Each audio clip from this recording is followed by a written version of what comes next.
Interest rates below 3%? My goodness. Welcome to July. And now, your Seattle real estate market update with Aaron Janus. Thank you everyone for joining us for your July market update. As always, we like to jump right into some numbers. So let's do just that. First numbers we like to look at are median sales prices. So if we look at Seattle, we're looking at $749,000 for median sales price, which is up about 2.6% year over year. If we look at our cities on the east side, we're at $900,000, which is up about 2.8% year over year. If we look at King County as a whole, we're at $675,000, which is up 5.8% year over year. Now let's take a look at inventory. If we look at the city of Seattle, our inventory level is down 31% year over year, with pending sales up 3%, which is about 1.6 months worth of inventory. If we look at the east side of Lake Washington, we're down 44% year over year in terms of the inventory, while sales are up 8%. 1.3 months of inventory is where we sit on the east side. If we look at King County as a whole, we're down 41% year over year with inventory, while pending sales are up 2%. That's 1.2 months of inventory. Now, the last couple months, we've been looking at these weekly numbers because we think it tells an interesting story, particularly with the pandemic and how that's affecting our market. On this first slide, you're going to see new listings. These are the last 10 weeks or so of data. And as you can see, just as we chatted about these numbers, inventory being down, with the exception of just a couple of weeks, inventory is down substantially year over year. What is interesting and sort of tells a little story of COVID is if you look at the week that includes July 4th, in a typical year, which was, 2019, you see inventory drop off substantially because people go on vacation, it's a holiday. What's interesting is that's one of the weeks that there was a larger amount of inventory coming on the market year over year because, who the heck's taking vacation, right? Now on this slide, we're taking a look at pending listings.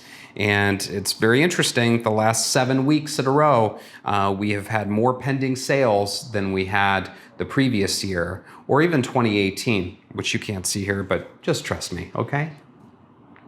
All right, so the third metric we like to take a look at are mortgage rates. As we said at the top, mortgage rates, 30-year fixed rate average, according to our friends over at Freddie Mac, 2.98% for the week ending 7/16.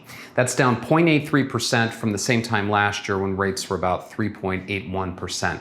Under 3% is historic. Here's a fun fact. These are actually the lowest rates in the last 50 years that they've been tracking rates. Okay, what does this mean if you're a homeowner? If you are a homeowner, you need to refi, most likely. So we took a look at a scenario where if you bought your home 5 years ago, be July of 2015, rates were around 4%. So say you paid $500,000 for the home, just to make the math simple, your principal and interest payment would be about $2,387. So if you refied the balance plus the cost, you'd have a new loan amount of about $459,000. Your principal and interest payment would be $1,931. So that's a savings of about $450 a month.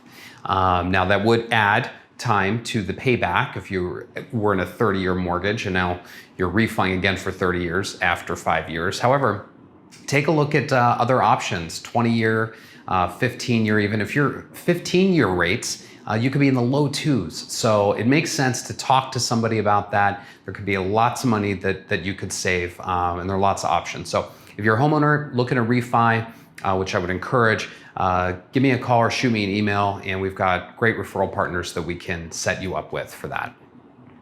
Now, what do these rates mean if you're a buyer? Well, it's obvious. Money's pretty cheap, which is helping to fuel the activity in the market, but man, I mean, to get a rate under 3% on a purchase is just fantastic.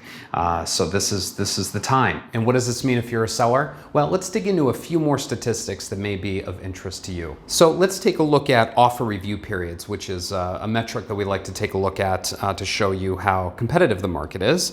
If you look at King County, as of right now, there are 35% of homes, and that's in Seattle and King County, both the same, at 35% doing offer review dates. So that's about a third, right? Which means 65% are not. But 35% definitely is a good indication that it is pretty competitive out there. If we look back since February, the number of homes that were doing offer review periods. And you go back to February, which we were 32%. It bumped up in March to 43%, which made sense right before the pandemic started and we were heating up in that spring market. Fell off to 18% in April. We were at 23% in May, and June at 32%, and now again 35% of homes that are listing are doing offer review dates. Let's look at another interesting stat, and that's how quickly listings are selling.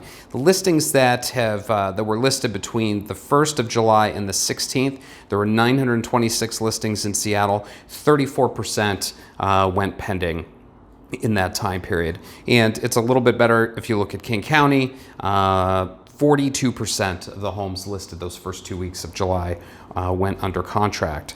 Now, if you look back the last few months, historically, we were looking at 28% in June, 29% in May, and April 30%. So you can see we're just continuing on a very competitive, very hot market with inventory way down, but buyer activity is certainly not down as far as the inventory. So as always, we're here as a resource if you have questions about what's happening in your neighborhood or the market in general. And again, think about that refi option if you are a homeowner right now.